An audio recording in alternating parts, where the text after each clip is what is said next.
Blog Talk Radio. Franchise interviews. From Easton, Pennsylvania to Sydney, Australia, you're listening to Franchise Interviews.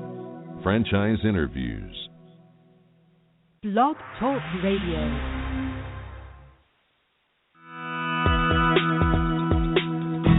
Welcome to Franchise Interviews. For over 6 years, Franchise Interviews has been giving an up-close, behind-the-scenes look at franchising and entrepreneurship. Listen to interviews with franchisers, franchisees, franchise authors, franchise experts, and attorneys. And now, welcome your host, Marty McDermott, and Franchise Interviews.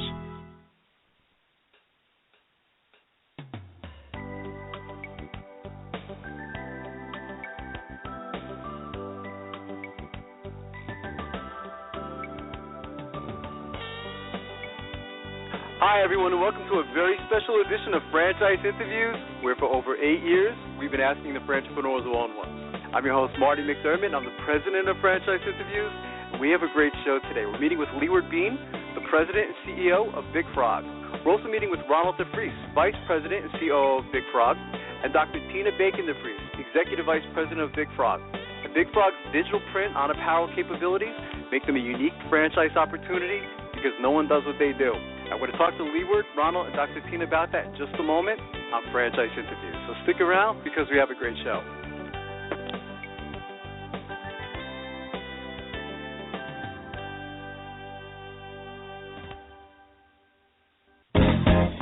Franchise Interviews. For over 6 years, Franchise Interviews has been giving an up-close, behind-the-scenes look at franchising and entrepreneurship through our website, franchiseinterviews.com, where you can hear and read interviews as well as get tips from some of the most successful sources in franchising. Our weekly franchise radio show, where each week you get to hear a new interview with franchisers, franchisees, franchise authors, franchise experts, and attorneys. And don't forget to listen to our podcast, Great Quotes in Franchising. For more information, go to franchiseinterviews.com or call us at 610-905-2919.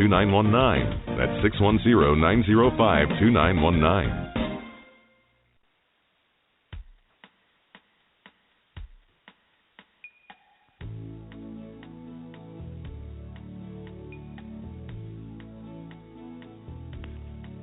Hi, everyone, and welcome back to a very special edition of Franchise Interviews, where for over 8 years now, we've been asking the entrepreneurs one-on-one. I'm your host, Marty McDermott, and I'm the president of Franchise Interviews. And as we were saying earlier, we have a great show today. We're meeting with Leeward J, the president and CEO of Big Frog. We're also meeting with Ronald E, the vice president and COO of Big Frog, and Dr. Tina Bacon-DeFrece, executive vice president for Big Frog. Hi, Leeward. Hi, Ronald. Hi, Dr. Tina. How are you all doing today? Welcome to the show.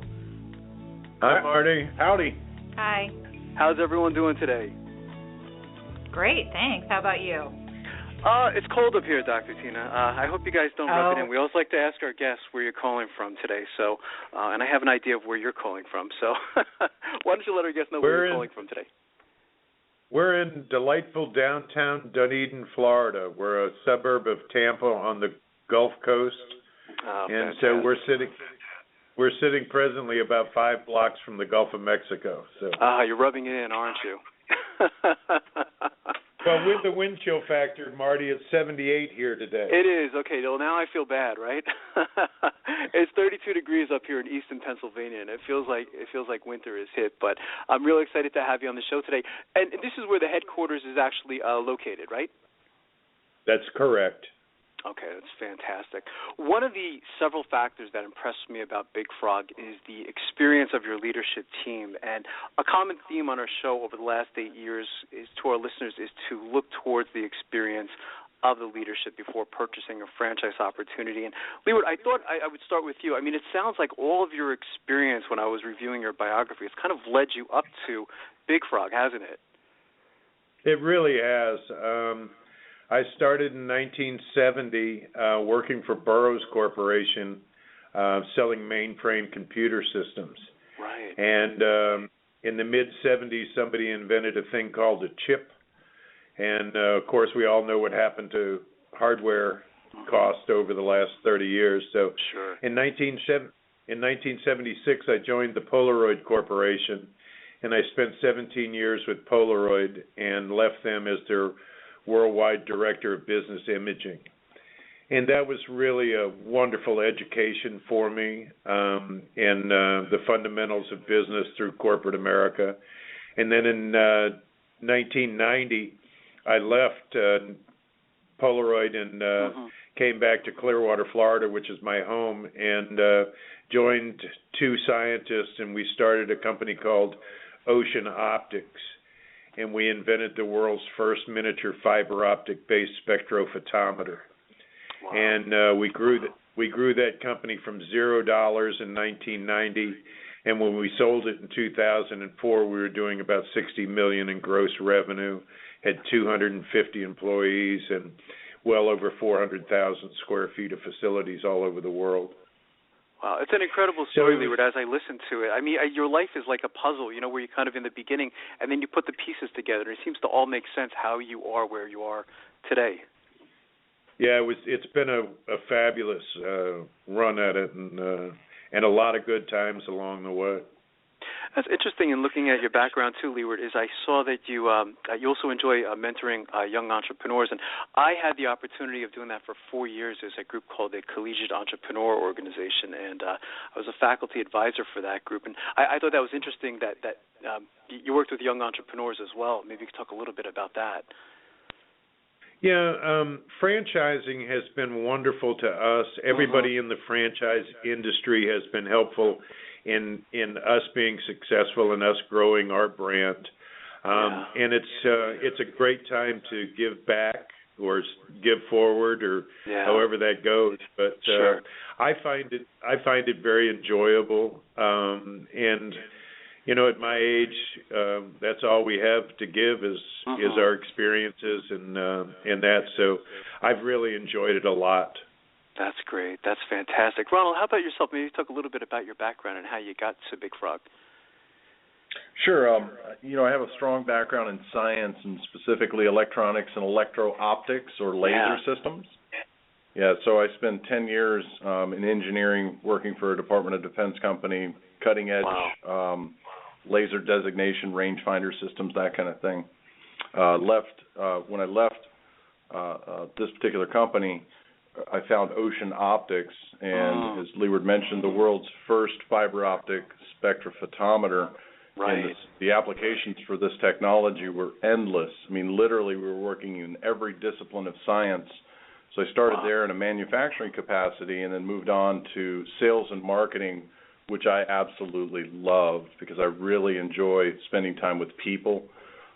So the engineering side, not so much, but when you get into sales and marketing, I had a lot of, opportunity to meet a lot of very interesting people. So that was a lot of fun. That's fantastic. And that's what I got in studying, all three of your biographies is all of you certainly have something to contribute to the organization. And Dr. Tina, how about yourself? I know you're a Ph.D., which of course I have the utmost respect for, being just getting my doctorate degree last year. So I know you've been working very hard as well. I know you can relate. I got my Ph.D. from the University of South Florida back in 2000 in chemical engineering. So I really enjoy research science. From there, I went on to manage labs and people, and I really enjoyed management and business development. And I also ended up at Ocean Optics, which is how we all know each other, in a director of sensor development capacity for chemical warfare, oxygen, things like that. And, of course, I transitioned to T-shirts. So that's my story. And it's a great story. The transition is quite amazing. I suspect in speaking to all of you that, this is very fulfilling for you. All of you were there, at the early phases of Big Frog. Maybe you can, describe the history of Big Frog to our listeners. It was interesting because we sold. This is Leeward again, by the way. We sold Ocean Optics in 2004. And we sold it to a holding company, which was very structured. And after about a year and a half after the sale, I got a call from Ron and Tina that the company had changed dramatically, and they were interested in doing something on their own. And they had the idea of doing a geek novelty company, specializing in geek stuff like three-dimensional puzzles, hourglasses, and that. Oh, wow. And so one day I came into the shop, and Tina said, "I'm so glad you came in because Ron and I over the weekend came up with 100 different slogans for geek T-shirts. First rule of chemistry: don't lick the spoon. The gene pool needs chlorine. Stuff that Sheldon Cooper would wear on The Big Bang. Now, unfortunately, we were ahead of that curve. But so we couldn't do the T-shirts because at the time the technology was silk screening, and silk screeners wanted a minimum of 150 pieces per design. Okay. And we had 100 designs, and that's 15,000 T-shirts. Right. Plus the inventory carrying costs were outrageous. The number of SKUs that we needed, and so forth. And we decided that there had to be a way to produce small quantity of T-shirts affordably. And so we started doing some research, and we found a new technology called direct-to-garment printing, which is an all-digital process. It's like your desktop inkjet printer, but on steroids. Okay. And so whatever you can create on a PC, you can actually print on a T-shirt. So we bought one of those, and to supplement our income, we started sending out direct mail pieces to private schools and to businesses, plumbers, electricians, carpenters, and that type of thing. And the business started to grow. And then one day, Ron sent 2 T-shirts over to an on-air celebrity from the local Fox News channel that does a 5-minute light and lively section on people in the community, and we did his logo and put it on 2 T-shirts and sent it over to him, and like we have our saying now is never underestimate the power of a T-shirt. Because when Charlie got his T-shirts, he immediately called us and said, "I'd love to come do a story on you guys." Wow, that's fantastic. So Charlie Belcher came over and did a story on us, and his camera person was a very petite young woman, and she said, "Mr. Bean, would you do a T-shirt for me that says I am the cameraman?" She said, "I come in with all of this camera gear, and people go, 'Where's the cameraman?' So I came up with a quick design for her. We printed the T-shirt and handed it to her, and Charlie just freaked out. He said, "This is the coolest thing I've ever seen." And so he said, "I'm going to feature this as part of the story," and he did. And the next day, our lives changed forever. We didn't get one call on the geek novelty stuff, but the phone just started ringing off the hook for people that needed 5, 10, 20 T-shirts. And so the business started to grow, and we said one day, wonder if this would work in a retail location. Right. And so we agreed, and we opened up a retail store, and the first month that we were open, the business just took off. And so about 3 months later, one of our customers came in and said, "I've had a cigar store over in Tampa for 5 years. I'm still not making any money. I want to open up one of these stores." And I said, "Well, go ahead. You can buy the printer from Brother. You can buy the T-shirts, and you're in business." He said, "You don't understand. I don't want to reinvent the wheel. I want to buy a franchise." So I came back to the office, and I said, "Ron, do you know how to spell franchise?" And so now, as they say, we are one. That's amazing. It's a great story, Leeward. I mean, it's really part of the history, and it reminds me of many of those famous stories in franchising. Whether it's Ray Kroc pulling into San Bernardino and introducing himself to the McDonald brothers and saying the same thing, that this would be a great franchise concept, or it was someone approaching Dave Thomas for Wendy's saying, I want to franchise this as well. It's really it's a great story, and it's probably going to be one of those historic stories, I suspect, 5, 10, 15 years down the road. I think that's great, and it certainly adds to, the whole character of your franchise. I love that story. I think it's great. What was it like?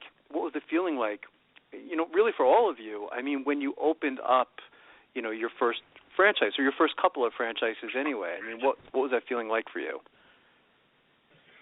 For me personally, it was very rewarding because I came out of retirement to work with Ron and Tina. I've known them for a long time, had the opportunity and the pleasure of working with them at Ocean Optics, knew who they were, what they were, knew their work ethics and all of that. So going into this, it was really about helping them experience their own business and having a piece of the pie and an equity position in a business and all that. And now each time we award a franchise, I get that same feeling that this is given an opportunity for somebody to really control their own destiny and to create a lifestyle that they're interested in. That's fantastic. Every year I go to the International Franchise Expo, and the last several years they've had the show in New York. And it always seems like when an aspiring entrepreneur comes up to the booth, they typically ask the question. They say, so what do you guys do? How do you typically answer that question if you were at a franchise show and someone came up to your booth and they said, so what do you guys do? Well, typically we describe the concept, of course, first off. We're a custom retail store in a brick-and-mortar situation. It's a fun environment. We have a great business system and model for you to follow. We're experts in the field. We're a great boutique. It's like Jetsons meet George of the Jungle. And we can guide you to success. But in the meantime, you're also part of your community and actually interacting with your neighbors, not just going to a job. So we're here to support you and make sure you're a success in your business. That's our main job. I like how you mentioned, too, Dr. Tina, it's a fun business. I hope no transmission franchises are listening, but I always say, this must be very rewarding, because you get to put a smile on your customers' faces. I always say, if you own the transmission franchise, it must be painful sometimes to say, it's going to cost you $2,000 or $3,000 to your customers and things like that. This is something really fun, and it's an experience, isn't it? It definitely is an experience. Yeah, I'd say the adjective that consumers use to describe our products most are either wow or awesome. Yeah. Perfect is another one. So, it's neat because in the custom environment, sort of by default, every product is the perfect product for that customer because they've built it, they've designed it. So it is very rewarding. And when you've got a product like that and you strive to create the ultimate customer experience, it is very, very rewarding. People are just happy in our businesses. I imagine. I mean, when you can wow a customer, you know that you have something, don't you? And there's a couple other things that I liked in studying your business model is that one is, of course, everyone could be a potential customer, right? I mean, it's everyone from a baby to someone who is 99 years old. Also, the dual revenue streams. I think, this concept presents some interesting opportunities of selling, as you said, to the consumer and also selling to businesses. So the market is pretty huge in a particular area, isn't it? Yeah, we call it, they say B2B or B2C. We call it B2P. That's business to people because everybody is a prospect. I'm going to have to steal that in my class. Yeah, you can use that. That's great. It's the only business that we've been involved with where every single person you meet is a prospect. Yeah. That's the beauty of it. I mean, if you tell somebody what you do, they have a need down the road for a T-shirt or a mouse pad or a coaster or something, Oh, absolutely. Whether it's birthday parties, weddings. I mean, the options are endless. So I think that's fantastic. You kind of hinted upon the whole technology thing and where you are with that. But I mean, what role has technology played in your business? I mean, it sounds pretty significant.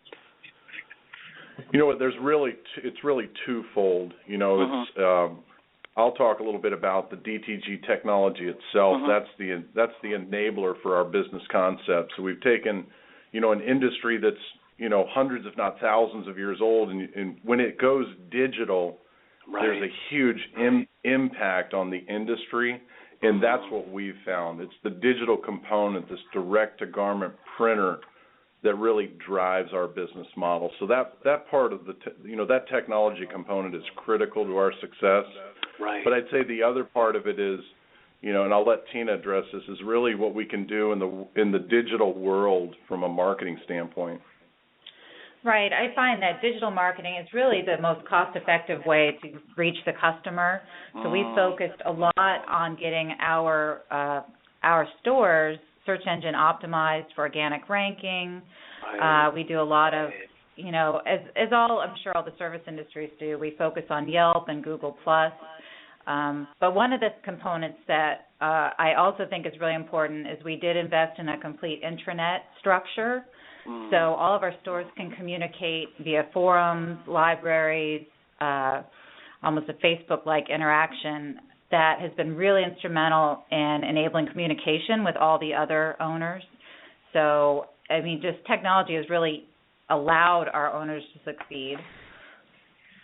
Yeah, I love that, Dr. Tina, is that, the use of intranet. I think that's fantastic, is having your business owners, have the ability to correspond with each other and also give the opportunity to, I guess you could say, share best practices, is like something interesting happened, in my store today, and your, owners can kind of share that with each other, can't they? Exactly. And the other great thing about this, Marty, is people find us on the internet, but they still are able to come in and have that personalized experience where they can, we sell apparel, so they can come in and touch it and feel it and try it on and feel the product. And so I think a lot of times when people purely look at e-commerce, that personal element goes away, and for us that's a key. Because each one of our stores is, it's a fun environment. We try to make it as much fun. We laugh. We have a great time, and the customers feed off of that. We had one Christmas. Ron and I were working in the store, and I was doing a design. Ron was doing a design, and there was a guy up at the printer printing T-shirts, and we had people waiting. And this guy came in the store, and he looked around, and everybody was laughing and having a good time. He goes, "What is this, a kegger?" And so that's kind of a model that we've developed. We said we want our stores to be like a keg party, where everybody's having fun. It's fantastic. It's great. I love that. Is everything that you're telling me about the franchises. Again, the customers saying wow, and I love that because I talk about this to my business students all the time. Is giving customers that experience, and putting smiles on their face, and that's a very powerful thing, for the owner and of course the customers. So I think that's fantastic. Maybe we talk a little bit about the industry because this is a fairly big industry, isn't it? Yeah, it's interesting. As Ron said earlier, garment decorating's been around for years and years and years. We're on the 100th anniversary of. We're actually on the 100th anniversary of the T-shirt. It was great. created by the Department of the Navy for the sailors to keep from chafing in their wool uniforms in the summertime. But in 1956, T-shirts had a big boom with Streetcar Named Desire and Rebel Without a Cause with Marlon Brando and James Dean. Yeah. Those two wore the white T-shirts, and that year T-shirt sales boomed to $60 million worldwide. That's amazing. Today, the garment decorating world itself is well over $52 billion in revenue. So it's a huge market. And the nice thing from our standpoint is it's a terribly fragmented market. If you try and name a national company that does custom T-shirts other than the internet companies, it's tough to come up with a name. So for us, it's an opportunity to go into this vast market with a national brand. Yeah, this is the first time, and I didn't realize this, Leeward, right before the show, my wife pointed this out to me, is that, and this is almost like our 400th show, that we have not had your particular category on the show in 8 years, so I think that also says a lot, doesn't it? It really does. It was, it's really a new market opportunity across the board. There's nobody that's really done this prior. And to be able to walk into a store and walk out with a custom T-shirt in less than 20 minutes for $15, $18 is something that hadn't been done before. So when we look at it, the opportunity for people that need 1 to 100 T-shirts, this market has been relatively unserved. That's fantastic. We're speaking with Leeward Ronald DeFrece, and Dr. Tina Bacon-DeFrece of the leadership team for the Big Frog franchise opportunity. And one of the questions, sometimes every so often we like to kind of stump our guests or make our guests kind of like think a bit. What's been the most interesting thing that's happened to you since starting Big Frog? I'm sure you all have hundreds of stories that we could talk about probably for several years. But is there anything that stands out? My biggest one was we had a franchisee that was struggling and almost went out of business, and we dove in and really figured out what the situation was, and today she is wildly successful, and for me that's been just a huge thing to be able to help somebody achieve their goals, and that's been my big one. That's great. Yeah, and I'd say that we're all motivated to help our franchisees be successful. So the things that we do on a daily basis, and the planning that goes into the franchise system and that kind of thing, it's so relevant to us. Because we're helping people be successful and that kind of thing. For me, it was really learn how to walk outside my comfort zone, to put my best foot forward to support these franchisees, right. And realizing it's not as painful as you think before you take that first step. That's been a revelation to me. That's great. Dr. Tina, you have anything that stands out over the years? I think when I look back, I've learned so much from our franchisees, and sometimes it's been very humbling for what they've brought to the table and taught me when I was supposed to be teaching them. Right. So it's been a great learning experience, more than I would have thought, and it's great because I do love all our franchisees, and it's been a really gratifying business endeavor on our part. That's fantastic. Speaking of the franchisees, I mean, what characteristics do you look for in your franchisees? I think the most important thing that we look for is, have the people been successful before they came in to see us? It's an attribute that people don't shed. If you're successful, you have a tendency to be successful. Sure. And the other thing is we look for is integrity and honesty, and just, do they fit our culture? Right. Can they have fun doing what they want? And there's the old axiom that says, if you have fun doing what you do, you'll never work a day in your life. Sure. And that's what we look for in our potential franchisees is, can they have fun? Do they fit into our culture? Are they willing to follow a system, and then can they be happy? Are they fun people to be around? And that's important too, Lee. That you like you said, you want them to be happy. And I think that's great. It's a lot of times on the show we've compared franchising to, not as sacred, of course, but almost like a marriage. Is that it's got to be a match, of course, on both ends between the franchisor and the franchisee. So I think that's a fantastic way that you described it. Maybe we talk a little bit about the training for your new franchisees. I mean, how does that work? Do they come to Florida once you decide that there is a match and they want to go forward? Yeah, there's a variety of ways. And by the way, training, really, we look at training as the key to success. In fact, you could argue that marketing drives revenue, and I would argue back that training drives marketing, which drives revenue. Yeah, I would agree with that. So it all stems from our operations and manuals, right? So every training nugget that we have out there is all derived from our manuals to keep the message consistent and things like that. But, training starts with the manuals, and then prior to opening, they come back to us here in delightful downtown Dunedin for a week's worth of classroom and hands-on training on the business model. It then extends back to their location for a week's worth of on-site training. And one of the neatest things we've done from a training standpoint about 2 years ago, we launched Big Frog University online.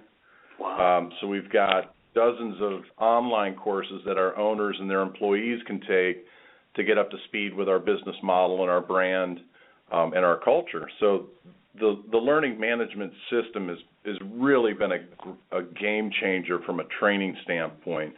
So there's a variety of tools that we use and strong leanings on technology to have effective, efficient training programs. That's fantastic. Who gets credit for the name, by the way? That was a Leeward and I came up with the name, and it's not a very interesting story. It's kind of funny, but we spent a long time. The industry has been around so long that every URL relating to the decorating industry has been taken. That's true. So we spent days trying to come up with a name of the business that would tie in to the World Wide Web with the right URL. It had to be something.com, and it had to be related to T-shirts. But it was so frustrating, because everything was taken, or they wanted to sell you the URL for, $30,000 or $50,000. And for years at Ocean Optics, I worked directly for Leeward, and every morning I would come in and say, "Hey, big dog, how's it going?" And he'd say, "Have a seat, little dog. Let's talk about the day." And so Leeward was always the big dog. Right. And so out of frustration, I said, "All right, what about Big Dog? What about Big Dog custom T-shirts?" And immediately Leeward said, "It's already taken. It's an apparel group out of Miami." And I went, "Are you kidding me?" And I said, "All right, then fine. What about Big Frog?" Right. Just out of frustration, and we looked at each other and we went, "What?" And we thought about it more and more, and we started having fun with it. We were playing with the name and the puns and things we could do with it. It's frogs are universal. They're green. They are. Yeah. And there were a lot of reasons that we decided on the name Big Frog, and a lot of plus BigFrog.com was available. That's great. So not as interesting as you might think, but that's how we came up with it. And I think that is a great story, though, Ron. And I said that, that's going to be another one of those historic stories in 50 years. Watch, people are going to talk about that one. So I think that's fantastic. Right, Mark.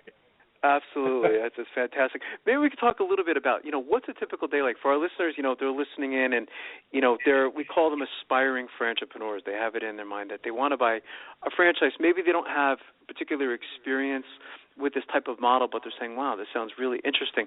And maybe you can kind of paint a picture of a typical day. Yeah, it's interesting. During our discovery days, I do a whole session on the day in the life of a frogger. And really try and get people to understand what their day-to-day routine's going to be like.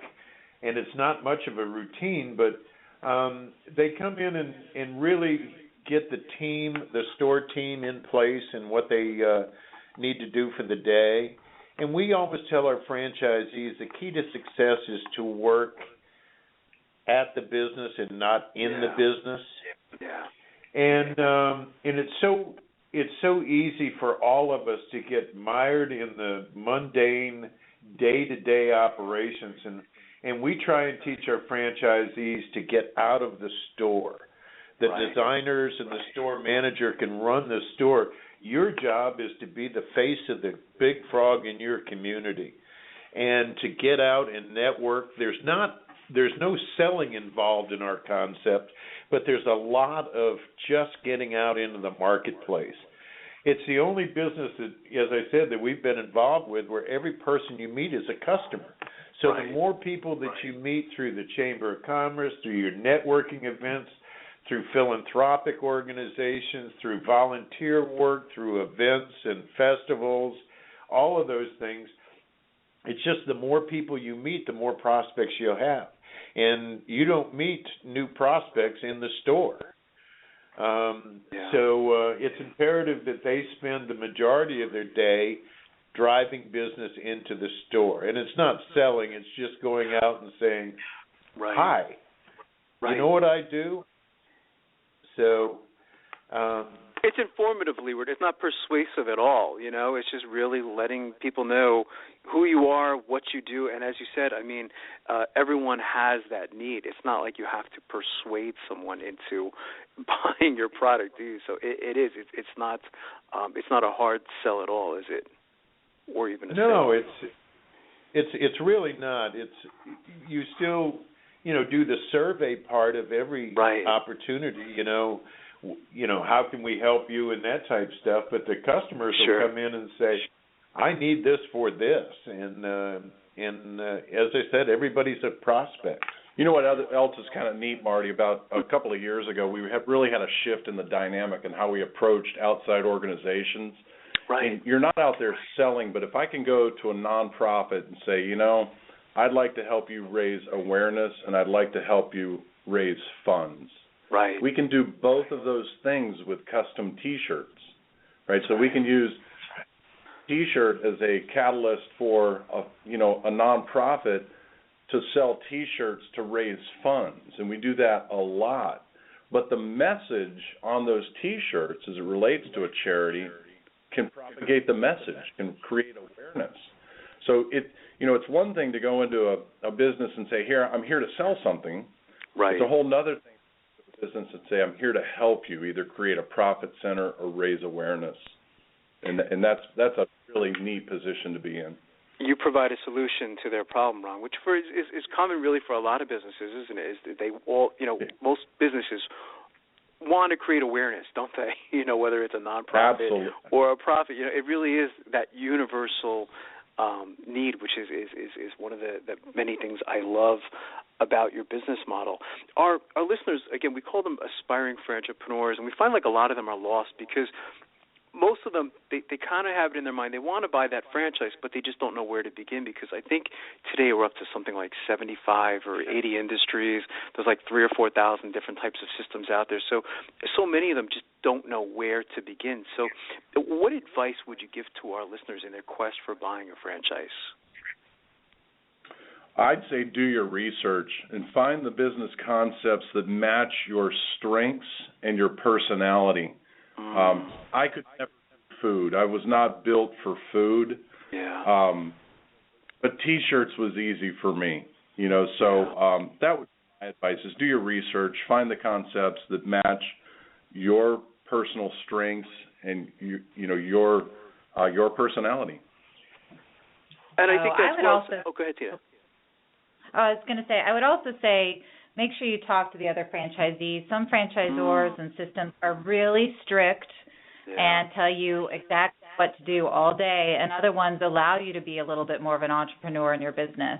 That's so get a good at that because there's a huge difference in a lot of the systems, and you don't want to end up somewhere where they're controlling your every move. Then it seems like a job. Great. Exactly. It does seem like a job. And we've had some of those franchise systems, on the show over the last 8 years where, that system is so very, very strict where there is no room for any flexibility whatsoever, and that's part of what you're buying, and people need to know that and to be able to distinguish that there are many different types of franchise systems out there, aren't there, and I think that's so important. I think that's really great advice. So looking down the road, and I could ask all three of you because you're part of the leadership team at Big Frog. Where do you see the company 3 to 5 years down the road? Our 5-year goal, Marty, is to get to 300 units nationwide. Wow. And to be the world leader in garment decorating. As I said earlier, the industry is so fragmented. There's no brand associated with. When we get to 300 units, we become the largest producer of custom T-shirts in the world. And my goal one day is to be sitting at the end of the Super Bowl, and the last commercial on is, go to your Big Frog store tomorrow morning for your official NFL Super Bowl T-shirt. Wow. So our goal really is to become the world leader in custom decorated apparel. I love that goal, by the way, Leeward. I think that's a fantastic goal to have, that's, I've been asking that question a long time on the show, and I've never heard that response, so I think that's That's fantastic, And when are you coming to Easton, Pennsylvania, by the way? It's interesting because when we were in the initial stages of building the franchise, people said, "What will this do in the Northeast?" Right. And my comment back to him was, "I have no idea." Yeah. We'd never opened a store in the Northeast. We'd never opened a store north of the Mason-Dixon line. And now we've got 3 extremely successful stores in Minneapolis, St. Paul. And they make you all look like the tropics. That's true, don't they? Yeah, and what astounded us was the number of hoodies, sweatshirts, sweatpants, and that type of stuff. So a T-shirt's a T-shirt. It's right. It is what it is, and by us being able to customize it, we have a motto that says, "Never underestimate the power of a T-shirt." Wow. So once you get something printed on it, it's pretty powerful. So we've got one in Pittsburgh. We got 2 in Pittsburgh now. So we're headed that way, Marty. Just be patient. We'll be there. Fantastic. Well, I'm patiently waiting, and again, I think this is a fantastic franchise system. I'm so pleased to have all 3 of you on the show today. What's the best way for our listeners to get more information on becoming a franchisee? Are there any websites you'd like them to go to? Any phone numbers you'd like them to call? Yeah, it's really bigfrog.com. You can find information on our stores, on the custom T-shirts and the products that we offer, as well as the franchise opportunity. So that's www.bigfrog.com. That's easy enough. And thank God you got that URL, right, Ron? That's right. That's fantastic, because that could have been in a very expensive URL. So, again, I want to thank you, Leeward, Ronald, and Dr. Christina for coming on the show. It has been a privilege to have you on the show, and I would already like to invite you back next year as you continue to grow. I think this is an amazing opportunity. Thank you, Marty. We'll take you up on it. Thanks, Marty. My privilege. Have a great day. We'll be right back with more franchise interviews. Franchise interviews. From Easton, Pennsylvania to Sydney, Australia, you're listening to Franchise Interviews. Franchise Interviews.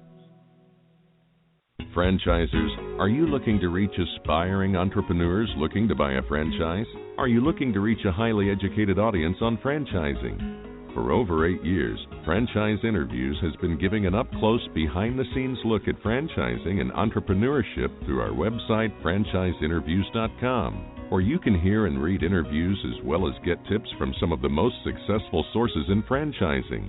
Our weekly franchise radio show, where each week you get to hear a new interview with franchisers, franchisees, franchise authors, franchise experts, and attorneys, and our podcast, Great Quotes in Franchising.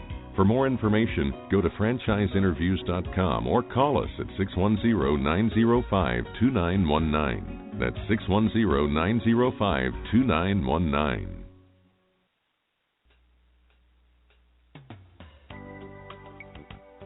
Hi everyone, this is Marty McDermott from Franchise Interviews, and welcome to another edition of Great Quotes in Franchising, where each podcast you get to hear a great quote in franchising. You know, we've been hosting Franchise Interviews now over 8 years and over 400 shows, and during that time we've had some incredible quotes on our show.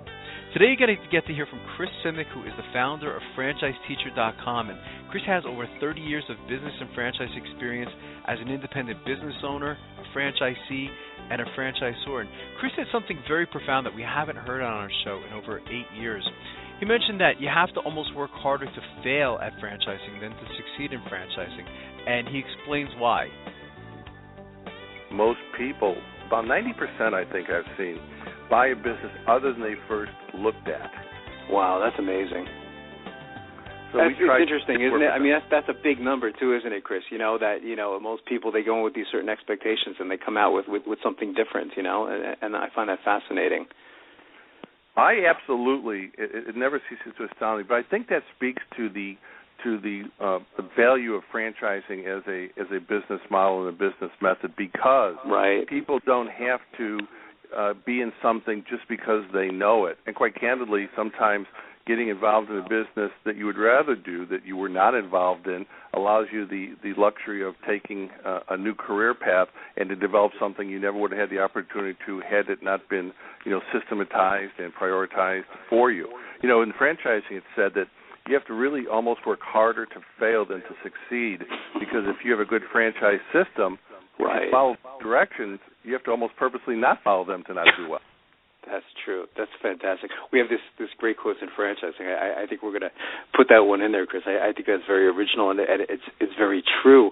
What advice would you give to our listeners? We find that most of them, they're just beginning their search to buy a franchise, Chris, and we find that, most of them just simply, they don't even know where to begin, like you were saying. What advice would you give to them?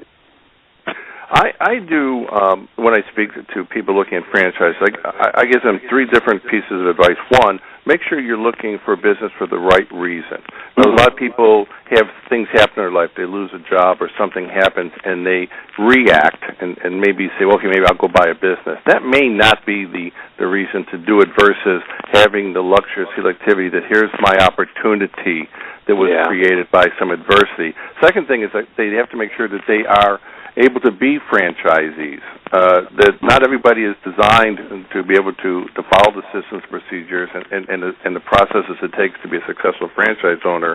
And then I tell them quite candidly is pick a couple of the industries and the price ranges that may have interest to you, and then kind of pin down from there, either using the resources of a consultant or a broker or a team member, or on their own. Either way, but I think that if they take their time, follow the steps, and do it for the right reasons, they'll be on a much smoother pathway to success in owning their own business.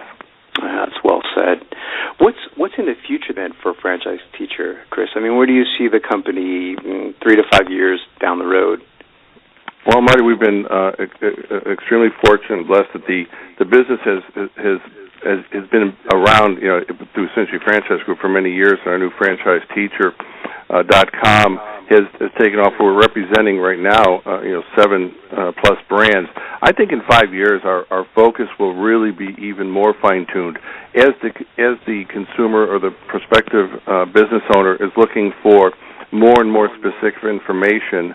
Breaking down to teach, coach, consult, and advise, I think will be a way for us to assist people in what they need. People again don't know what they don't know, but I think the information overload sometimes discourages people too early. They say, this is too much for me to process. If we can break it down into bite-sized pieces, I think more and more people, especially the younger generation, who are looking for the advice and the information they want when they want it, I think is going to do nothing more than continue. Then our next business venture, which launches at the end of this year, is looking to capture all the different franchise brands around the world and put them into one place. So we're looking forward to a future. And franchising is going nowhere but growing. As you said for a long time too, the number of franchise opportunities, and the world's getting to be a smaller place. I think you're going to find a lot of opportunities coming in and going out of different marketplaces in different countries, accessible to more people. That's fantastic. What's the best way, Chris, for our listeners to get more information on franchiseteacher.com? Obviously, franchiseteacher.com, but any numbers you'd like them to call or email addresses? Well, actually, we appreciate www.franchiseteacher.com. And my business partner, Dave, and I offer them the free 1-hour consultation. Fill out the form and take advantage of it. That's fantastic. I want to thank you again, Chris, for finally coming on the show. I've been following your career for a long time now, and I have just been very impressed with everything that you've done. So when I saw this, I mentioned to you we don't typically call people to come on the show, but I had to have you specifically on the show. So it was an honor and a privilege to have you on the show today. Marty, ditto, and again, congratulations on your Ph.D. doctorate. I have read your thesis, and I would recommend it reading if people can get through that's fantastic. I really appreciate that you read it, too, because that's an honor coming from you, so that's fantastic. Well, I want to thank you again, Chris. Thank you. We'll be right back with more franchise interviews.